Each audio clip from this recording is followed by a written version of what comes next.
வணக்கம் ஹாட்டி வினேயர்களே, நான் Revathi Prasad, holistic nutrition coach. So இன்றைக்கி உங்களுக்கு கூட என்னுடைய கிளைண்ட் ஒருத்தவங்களுடைய ஸ்டோரியை நான் ஷேர் பண்ண போகிறேன். ஸோ நான் எப்படி என்னோடய கிளைண்ட்ஸுக்கு அவங்களுடைய ஹெல்த் கண்டிஷனை ரிவர்ஸ் பண்ணி அண்ட் அவங்களுடைய ஆரோக்கியத்தை எப்படி மீட்டு கொடுக்க ஹெல்ப் பண்ணுறேன் அப்படிங்கிறத தான் உங்களோட இன்றைக்கி நான் ஷேர் பண்ண போகிறேன். ஸோ இவங்க பார்த்திங்கன்னா யூரோப்பில் இருக்காங்க. ஸோ இவங்க ஒரு ஃப்ரெண்ட் மூலமாக எனக்கு கனெக்ட் ஆகிறாங்க. ஸோ இவங்களோட ஏஜ் 49, ஃபீமேல். இவங்களுடைய மெயின் கம்ப்ளைண்ட் என்ன என்கிட்ட சொல்லிட்டு வந்தாங்கன்னா, மேடம் தைராய்டு இருக்குது, எனக்கு ஒரு 20 இயர்ஸாக நான் தைராய்டு மெடிக்கேஷன்ஸ் எடுத்துக்கிட்டு தான் இருக்கேன். ஆனாலும் என்னோடய தைராய்டு ஒரு ரிப்போர்ட்டில் கூட கண்ட்ரோல் வந்ததே கிடையாது. நானும் என்னென்னவோ பண்ணி பார்த்துட்டேன். டெய்லி வாக்கிங் போகிறேன். இவங்க சொன்ன மாதிரி தான் ஃபுட்டுலாம் சிலதெல்லாம் அவாய்ட் பண்ண சொன்னாங்க. நான் அதையும் தான் அவாய்ட் பண்ணுறேன். பட் நான் நிறைய விஷயம் பண்ணிட்டேன். பட் இந்த தைராய்டை மட்டும் என்னால் கண்ட்ரோலுக்கே கொண்டு வர முடியல. அண்ட் இதனால் தைராய்டுனால என்னென்னு பார்த்தீங்கன்னா, இவங்க ஒரு 6 to 7 kgs எக்ஸஸ் இருக்காங்க. இவங்களுடைய வெயிட் எவ்வளோ இருக்கணுமோ அதை விட ஒரு 7 கிலோ கூட இருக்காங்க. ஸோ கொஞ்சம் வெயிட் லாஸ் பண்ணணும், எனக்கு ஹெல்ப் பண்ணுங்கள் அப்படின்னு சொல்லிட்டு வந்தாங்க. ஸோ ஜென்ரலாகவே ஒரு ஹோலிஸ்டிக் நியூட்ரிஷன் கோச்சாக ஹிஸ்ட்ரி டேக்கிங் ரொம்ப ரொம்ப இம்பார்ட்டண்ட். ஸோ இவங்களை பற்றின ஃபுல் டீட்டெயில்ஸ் முதல்ல கலெக்ட் பண்ண வேண்டியது இருந்தது.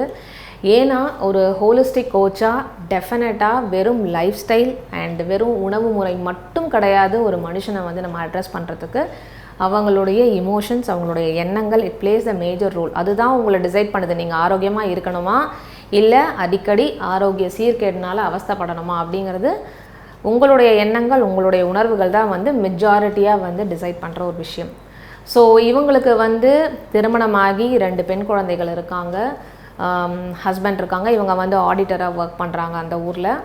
அண்ட் ஸோ இவங்க வந்தது இதுதான் அவங்களுடைய ப்ரீஃப் ஹிஸ்ட்ரி. ஓகேங்களா? ஸோ இப்போ ஸ்லோ அண்ட் ஸ்டடியாக என்ன பண்ணுவேன் அப்படின்னா, எவ்ரி வீக் உங்களுக்கு ஒரு ஃபாலோஅப் கால் இருக்கும். ஸோ இவங்க என்ன பண்ணுறாங்க, எது பண்ணுறாங்க அப்படிங்கிற அந்த ஒரு டீட்டெயில்ஸ் அப்பப்போ கலெக்ட் பண்ணிக்கிறது. அது இல்லாமல் ஃபஸ்ட்டு இன்ஸ்டன்ஸ்லேயே கம்ப்ளீட் டீட்டெயில்ஸ் எடுத்துடுறது. ஸோ என்ன மாதிரி உணவுகள்லாம் சாப்பிட்றாங்க எல்லாமே. ஸோ இதில் ஃபைன் டியூனாக நம்ம செய்ய வேண்டியது ஒரு சில விஷயங்கள் இருக்குது. இப்போது இவங்கக்கிட்ட நான் கேட்டேன், மாத்திரை போடுறீங்களா, எத்தனை மணிக்கு போடுவீங்க, ரெகுலராக போடுவீங்களா அப்படின்னு. மோஸ்ட் ஆஃப் த டேஸ் ஒரு 30 நாளில் கண்டிப்பாக ஒரு 25லேருந்து 27 நாள் மாத்திரை போடுறாங்க. 3 to 5 days year and there miss ஆகுது. ஸோ இதுதான் அவங்க எனக்கு கொடுத்த டீட்டெயில்ஸ். ஸோ முதல்ல நான் என்ன சொன்னேன்னா, முதல்ல 30 நாளும் மாத்திரை போடுறத ஒரு பழக்கமாக வைங்க அப்படின்றத முதல்ல சரி பண்ணேன். செகண்ட் திங் பார்த்தீங்கன்னா, ஜென்ரலாகவே தைராய்டுக்கு மெடிசன் போடுறவங்க, நான் இது வரைக்கும் ஹேண்டில் பண்ண நிறைய தைராய்டு கேசஸில் பார்த்துட்டேன், மாத்திரையை போட்டு ஒரு 10 நிமிஷத்தில் ஒரு டீ காஃபியை குடிச்சிருவாங்க. ஜென்ரலாக அப்படி செய்யவே கூடாது.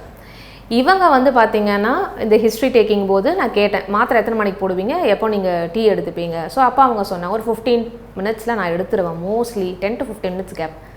ஸோ முதல் விஷயம், தைராய்டு மெடிக்கேஷன் எடுக்கிறீங்க அப்படின்னா குறைஞ்சது 30 minutesலேருந்து மேக்ஸிமம் 1 hour வரைக்கும் எதுவும் சாப்பிடாதீங்க. ஸோ 6 மணிக்கு மாத்திரை போடுறீங்க அப்படின்னா ஒரு 6:30, 7க்காக நீங்கள் டீயோ காஃபியோ குடிக்கலாம். ஸோ இது ஃபஸ்ட்டு கரெக்ஷன் அவங்களுக்கு நான் பண்ணேன். இது ஒன்று. செகண்ட் திங், எப்போவும் எல்லாருக்கும் வர டவுட்டு, முட்டைகோஸ் சாப்பிட்லாமா, காலிஃப்ளவர் சாப்பிட்லாமா, அவங்க ஊரில் ப்ராக்கலி கொஞ்சம் ஈஸியாக கிடைக்கும், அதெல்லாம் சாப்பிட்லாமா, நான் அதெல்லாம் ஸ்டாப் பண்ணிட்டேன் அப்படின்னாங்க. நான் சொன்னேன், நீங்கள் எல்லாமே சாப்பிட்லாம், ஒன்றும் பிரச்சனையே கிடையாது. இந்த மாதிரி உணவுகளை சமைச்சு சாப்பிடும்போது தைராய்டு ஃபங்க்ஷனுக்கு எந்த தொந்தரவும் அது கொடுக்காது. ஸோ நீங்கள் ராவாக சாப்பிட்றத அவாய்ட் பண்ணுங்கள்.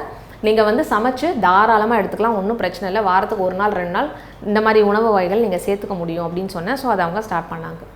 ஸோ அதே மாதிரி மூவிங் ஃபார்வர்ட் அவங்களுக்கு இன்னொரு கம்ப்ளைண்ட்டும் இருந்தது. என்ன அப்படின்னா, ஏதாவது சாப்பிட்டாங்க அப்படின்னா அவங்களுக்கு அந்த பர்னிங் சென்சேஷன் இருந்தது. ஸோ நான் இன்னும் கொஞ்சம் ஃபைன் டூன் பண்ணி கேள்வி கேட்டேன், என்ன மாதிரி உணவுகள். ஸோ அவங்க சொன்ன ஒரே ஒரு ஸ்டேட்மெண்ட், சப்பாத்தி எப்போல்லாம் சாப்பிட்றனோ அப்போல்லாம் எனக்கு என்னுடைய உணவு குழாய் ஃபுல்லாக எரியுது, என்னால் எதுவுமே பண்ண முடியல. இதுவுமே கிட்டத்தட்ட அவங்களுடைய 2வது பெண் குழந்தை பிறந்ததுக்கப்புறமா இதை அவங்க ஃபேஸ் பண்ணுறாங்க. கிட்டத்தட்ட ஒரு 14 இயர்ஸாக அவங்க இதை ஃபேஸ் பண்ணிகிட்டு இருக்காங்க. ஸோ சப்பாத்தி சாப்பிடணுன்னு ரொம்ப ஆசை. பட் சப்பாத்தியை சாப்பிட்டுட்டாங்க அப்படின்னா அன்றைக்கி அவங்க சாப்பிட்டு கொஞ்சம் நேரம் கழித்து she has to suffer. So இதையுமே ஒரு கம்ப்ளைண்ட்டாக என்கிட்ட கொடுத்தாங்க. என்ன பண்ணாலும் இது சரியே ஆகலை, டாக்டர்ஸ் எல்லாம் நான் பார்த்துட்டேன் அப்படின்னாங்க. ஸோ இதில் அவங்களுக்கு கொடுத்த ஒரு சிம்பிள் டிப் என்ன அப்படின்னா, நெய் இருக்குது இல்லைங்களா? ஸோ நெய்யை ஒரு 2 ஸ்பூன் நெய், ஒரு 50லேருந்து 100 ml வெதுப்பான தண்ணி, இதை இதில் அந்த நெய்யை போட்டு கலந்து சப்பாத்தி சாப்பிட்றதுக்கு ஒரு 10 நிமிஷம் முன்னாடி சாப்பிட்டுட்டு அதுக்கப்புறமா சப்பாத்தியாக சாப்பிடுங்கன்னு சொன்னேன். 2-3 நாளில் அவங்க எனக்கு டக்குன்னு உடனே மெசேஜ் அனுப்புகிறாங்க, சப்பாத்தி இப்போ நான் கம்ஃபர்டபுளாக சாப்பிட்றேன், ஒரு எரிச்சல் இல்லை அப்படின்ட்டு. கிட்டத்தட்ட 14 இயர்ஸாக இவங்க இதுக்காக பார்க்காத வைத்தியம் கிடையாது. இவங்களுக்கு என்னென்னவோ செஞ்சு பார்த்துட்டாங்க. But it didn't restore at all. இப்போ உடனே நீங்கள்லாம் நினச்சிப்பீங்க ஓகே ஃபுட் பைப் எரியுதுன்னா உடனே நெய் தண்ணி அப்படி ஒர்க் அவுட் ஆகாதுங்க. இது வந்து கம்ப்ளீட்டாக ஹிஸ்ட்ரி எடுத்து தான் வந்து நம்ம பண்ண முடியும். ஒருத்தருக்கு மருந்தாக வேலை செய்கிற ஒரு விஷயம் இன்னொருத்தருக்கு அக்ரவேட் பண்ணி விட்டுறலாம். அதாவது அதர் வே ரவுண்ட் ஆப்போசிட்டாக ஒர்க் பண்ணுறதுக்கான சான்ஸும் நிறைய. ஸோ இது வந்து அடுத்தது இதை ரெஸ்டோர் பண்ணி கொடுத்தேன். அண்டு அதே மாதிரி இமோஷன்ஸ். ஸோ தைராய்டை பொறுத்த வரைக்கும் எப்போ வந்து ஃபங்க்ஷனிங் ஒழுங்காக ஆகாது அப்படின்னு பார்த்தீங்கன்னா, நான் பார்த்த நிறைய கேசஸ் ஹேண்டில் பண்ணிட்டேன் தைராய்டில். நான் பார்த்த வரைக்கும் நம்மளுடைய வாய்ஸ் பாக்ஸ் இருக்குது இல்லைங்களா, ஸோ இந்த வாய்ஸ் பாக்ஸ்க்கு பின்னாடி தான் இந்த தைராய்ட் கிளாண்ட் இருக்குது. ஸோ யார் ஒருத்தங்க அவங்களுடைய உணர்வுகளை எக்ஸ்ப்ரெஸே பண்ணாமல் டம்ப் பண்ணிகிட்டே இருக்காங்களோ அவங்களுக்கு தைராய்டு வரதுக்கான சான்சஸ் வந்து பயங்கர high in terms of emotions. So இவங்க வந்து பார்த்திங்கன்னா நிறைய விஷயங்களை வந்து அடக்கி வச்சுருந்தாங்க. அண்டு மெயினாக வந்து இவங்க பேசும்போது இந்த கிளைண்ட்டு செம்ம ஒரு மாதிரி பாசிட்டிவான கிளைண்ட்டு, ரொம்ப வந்து பப்ளியாக பேசுவாங்க, ரொம்ப வந்து ஆக்டிவாக பேசுகிற ஒரு பர்சன். பேசும்போதே நம்மளுக்கு அந்த ஒரு எனர்ஜி வந்து டக்குன்னு நம்ம வந்து அவங்கக்கிட்ட இந்த எனர்ஜி வாங்குற மாதிரி இருக்கும். அவ்வளோ வந்து ஒரு ஆக்டிவான person. But deep inside conscious லெவலில் இது அவங்க, பட் டீப் இன்சைட் பார்த்திங்க அப்படின்னா அவ்வளோ விஷயங்கள் அவங்களால வெளியில் சொல்ல முடியாமல் இருந்தது. ஸோ எவ்ரி வீக் நான் கனெக்ட் பண்ணும்போது ஷீ ஸ்டார்டட் ஓப்பனிங் அப். நிறைய இஷ்யூஸ் இருந்தது, பர்சனல் இஷ்யூஸ் நிறைய இருந்தது. ஸோ அதெல்லாம் வந்து நான் வந்து டீட்டெயில்ஸ் கலெக்ட் பண்ணி அவங்களுக்கு ஒரு சில ஒர்க் அவுட்ஸ் கொடுத்து அதுக்கேற்ற கவுன்சிலிங் கொடுக்க ஆரம்பித்தேன். அவங்க she use to tell me, நான் உங்ககிட்ட வந்து நிறைய விஷயங்களை ஷேர் பண்ணியிருக்கேன், என் வாழ்க்கையில் நான் யார்கிட்டையுமே இந்த விஷயங்களெல்லாம் ஷேரே பண்ணதில்லை அப்படின்ற லெவலுக்கு she started venting out so much. So இது வந்து இட் டுக் டைம்.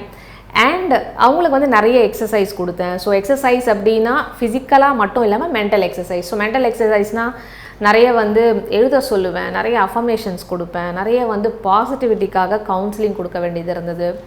உணவு முறையில் வந்து பார்த்திங்கன்னா பேலன்ஸ்டாக இல்லை, ஒரு சில உணவுகள்லாம் எடுத்துகிட்டு இருந்தாங்க. உதாரணத்துக்கு பார்த்திங்கன்னா ஃப்ளாக்ஸ் சீட்ஸ்லாம் சாப்பிட்டுட்டு இருந்தாங்க. ஸோ தைராய்டு இருக்கிறவங்க ஃப்ளாக்ஸ் சீட்ஸ் எடுத்துக்கலாம், but again it is subjective. முடிஞ்ச அளவு ஃப்ளாக்ஸ் சீட்ஸ் அவாய்ட் பண்ணுறது பெட்டர். ஸோ அதெல்லாம் கரெக்ஷன் பண்ணேன். ஸோ என்ன மாதிரி உணவுகள் ஆக்சுவலாக தைராய்டு ஃபங்க்ஷனை வந்து அஃபெக்ட் பண்ணுமோ அந்த கரெக்ஷன்ஸ்லாம் அவங்களுடைய உணவில் என்ன தப்பாக இருந்ததோ அதை கரெக்ஷன் பண்ணிவிட்டு அதே மாதிரி பேலன்ஸ்டு டயட். ஸோ வந்து ப்ராப்பராக எல்லா மீல்லையும் வந்து கரெக்டாக காய்கறிகள் பழங்கள் இருக்கிற மாதிரி பார்த்துக்கிட்டேன். ஸோ இவங்க வந்து ஒரு வெஜிடேரியன். ஸோ இவங்களுக்கு வந்து வெஜிடேரியன் ஆப்ஷனில் நிறைய ப்ரோட்டீன்ஸ் கொடுக்க வேண்டியது இருந்தது. ஸோ ஒரு நாள் சுண்டலோ, ஒரு நாள் அடை, ஒரு நாள் பெசரட், அந்த மாதிரி வந்து ஏதாவது ஒரு விஷயம் அவங்களுக்கு ஆட் பண்ண வேண்டியது இருந்தது. ஸோ 3 months ப்ரோக்ராம்க்கு அப்புறம் பார்த்தீங்க அப்படின்னா she came back to me with a very happy news. 20 வருஷமாக தைராய்டு கண்ட்ரோலே வராத தைராய்டு ஃபஸ்ட்டு டைம் அவங்களோட ஹிஸ்ட்ரியில் தைராய்டு லெவல் 1.1க்கு வந்துருச்சு. ஸோ ரொம்ப ஹாப்பி. ஸோ அதே மாதிரி நிறைய இந்த சின்ன விஷயங்கள் இருந்தது, ஸ்லீப் இஷ்யூஸ் இருந்தது. ஸோ இது எல்லாத்தையுமே வந்து ரெக்டிஃபை பண்ணி கொடுத்தாச்சு. சப்பாத்தியை இப்போ ரொம்ப ஹாப்பியாக அவங்க சாப்பிட்றாங்க. அண்ட் இதோடைய மெயின் அண்டர்ஸ்டாண்டிங் என்ன அப்படின்னா அவங்களுக்கு ஒரு சிம்பிளான ஒரு டெக்னிக் ஒன்று சொல்லி கொடுத்தேன். ஏன்னா அவங்க நினச்சிக்கிட்டு இருந்தாங்க அவங்க ரொம்ப பாசிட்டிவான பர்சன்னு. பட் அவங்க பாசிட்டிவாக இல்லையா அப்படின்னு அவங்களே அசஸ் பண்ண வைக்கணும் இல்லையா. எப்போவுமே செல்ஃப் ரியலைசேஷன் பெட்டர். நான் வந்து உங்களை பார்த்து நீங்கள் சரியில்லைன்னு சொல்கிறத விட நீங்களாக அதை அனலைஸ் பண்ணி ஆமாம் நான் சரியில்லை இதை சரி பண்ணிக்கணும்னு நினைக்கிறோம் பார்த்தீங்களா, அதுதான் ரொம்ப பவர்ஃபுல் டெக்னிக். ஸோ அதுக்கு அவங்களுக்கு ஒரு சிம்பிளான ஒரு டெக்னிக் நான் வந்து சொல்லி கொடுத்தேன். அதன் மூலமாக அவங்களால கம்ப்ளீட்டாக அவங்க யாருன்றதை அவங்களால அனலைஸ் பண்ண முடிஞ்சுது. அதுக்கேற்ற மாதிரி அவங்க தன்னை ட்ரான்ஸ்ஃபார்மும் பண்ணிக்கிட்டாங்க. அது என்ன டெக்னிக் தெரிஞ்சுக்க நெக்ஸ்ட் எபிசோட் பாருங்கள். மீண்டும் நெக்ஸ்ட் எபிசோடில் சந்திக்கிறேன். நன்றி, வணக்கம்.